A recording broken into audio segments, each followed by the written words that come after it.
I don't know what to say, really. 3 minutes to the biggest battle of our professional lives. All comes down to today. Either we heal as a team, or we're going to crumble. Inch by inch, play by play. What's up, good people? Mark Holmes here, and as always, I want to say thank you all for watching, commenting, subscribing, and being part of the Joe Boo Sports Report. Without you guys, as well as you ladies, you know that this literally does not work. Uploading my morning video and things, and I'm just sitting here because, you know, the Cowboys are the gift that keep on giving. And we've got, you know, we literally are the joke of the NFL. We are literally the joke of the NFL. Only the Dallas Cowboys could have 3 years in a row where they're a 12-win season. And the quarterback, who was an MVP candidate, and the head coach are on the hot seat and having to prove it. Going into the last year, the next season, with no contract. Only the Dallas Cowboys could do that. Listen to Dan Urlowski this morning. Yeah, unless the Cowboys get to the NFC Championship game and play well, this is the last year for Mike McCarthy in Dallas, and certainly the last year for Dak Prescott as a Dallas Cowboy. I'll paint a very clear picture. Unless that happens, Greeny, because this is what the reality for the Cowboys is. Dak Prescott is going to play well again this season, okay? And what happens is when he plays well, one of two things. The Cowboys are either going to have to pay him $65+ million a year and still not have a championship to show for it, or he walks and they get absolutely nothing for him. That's why the day after the season, when they got waxed by Green Bay, I was like, I'd start all over again. Everyone was like, you're a hater, this and that. No, I'm not. This is just the reality of where the Cowboys are. And unless they go to the NFC title and play well, there'll be a new start in Dallas. So let me see if I have this straight. So let's wipe the slate clean, the only person that's keeping us relevant, and we'll just go down to zero, and that'll be a better thing. Do I have that right? Okay. Here's another interesting one, because, see, the funny thing here is people seem to think that if Dak Prescott, it's almost like Dak Prescott is a charity event. That if Dak Prescott isn't hired by the Dallas Cowboys, he's going to be unemployed. That literally, you know, they helped this poor little fourth-round draft-picked quarterback, you know, and they're helping Johnny to have a job. No, bro. If Dak Prescott is a free agent, you don't think that Dak Prescott is going to get a job? I want you to think about this for a second here, because I want you to understand that Dak Prescott's contract, the reason that it's so high right now is because the Cowboys literally don't know how to do contracts. Let's be clear here. They don't understand how to do contracts. They overpay. They don't get the numbers balanced right. They always end up having dead money in the end every single time. They wait and wait and wait till the guy costs more money. You could have done CeeDee Lamb before, and you're still waiting. Are you waiting for Justin Jefferson to get his money so it'll cost you more? Oh, we're going to – I think I actually have it now. Because the Joneses are going all in on betting against Dak Prescott. That's what they're going all in on, because if Dak Prescott plays like he did last year, if he's an MVP candidate, he wins again. They keep playing poker with Dak, and he gets paid. And the worst thing in the world for Dak isn't being let go by the Cowboys and not repaid. He's getting $90 million the next 2 years. No matter how you slice it, he's getting $90 million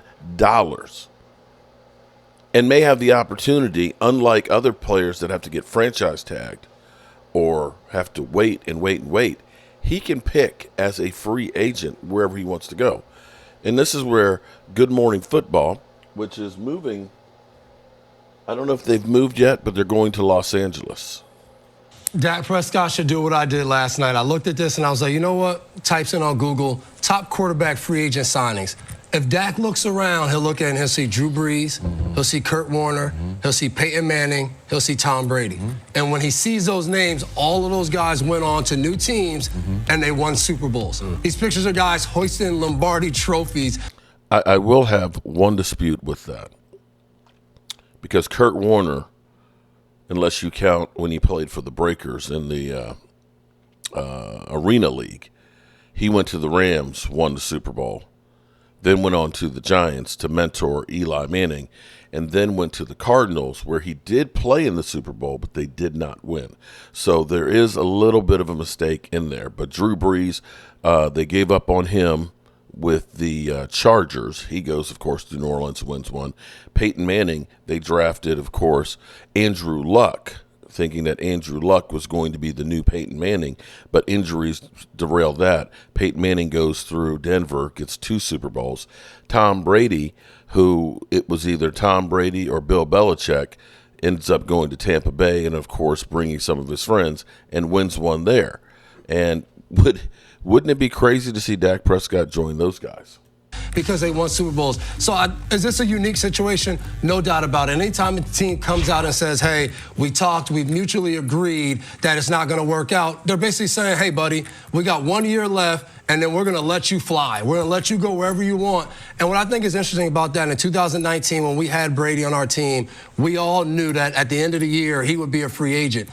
I think as a player, you start to think about that. Like, I never thought I'd be a free agent. I played for the Dallas Cowboys. I thought I'd be the Cowboy quarterback forever.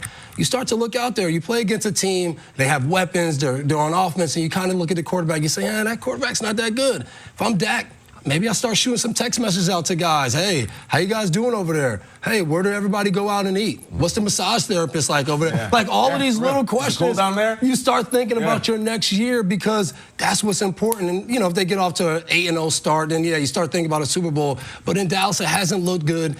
In the postseason, but during the regular season, they've won, and I think the fan base starts to get tired. I got picked up from the airport yesterday from the owners' meetings, and my guy, George, is my driver. Yeah. He was like, I'm okay with it.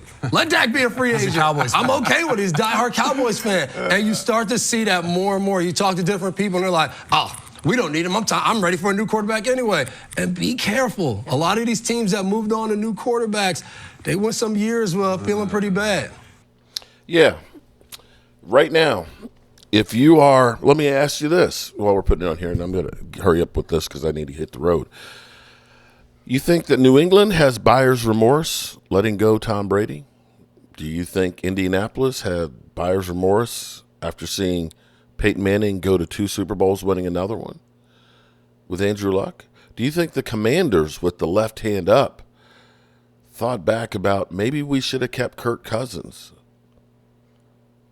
Maybe the Chargers. Damn, we had Drew Brees. I'm just saying. So it looks like we're going to find out one way or the other. But the Cowboys, well, they are the biggest joke right now in the NFL. It's great for content, at least. At least I got plenty to talk about. Every day it's something freaking new. It's now Micah Parsons. At least I'm actually happy that people are actually pointing this out. Jody Epstein pointed out that Micah Parsons, and this is kind of interesting because he's had 50 games in his career with 40.5 sacks, which is incredible. That's a .83 average of sacks per game. That's almost a sack a game. But in his 4 playoff games, he's got 1 sack. That's only 25%. And she pointed out that Micah Parsons, when the Cowboys are winning, he's a Hall of Famer. When they're needing him the most, you're not seeing him show up. And that is not just Micah Parsons, and I don't mean to put it all on Micah Parsons, but that's the Cowboys typically when the shit hits the fan. And maybe that is the culture problem, is that they're weak-minded. You agreeing with that? Right. Show up when our boy got injured in his career. That was one of his worst games. Yeah. When Andreas got injured, that was one of Micah Parsons' worst games. Yep. So there you have it. All right, good people. I'm going to go to work. Got to make that money. And I will see you good people real soon. Peace.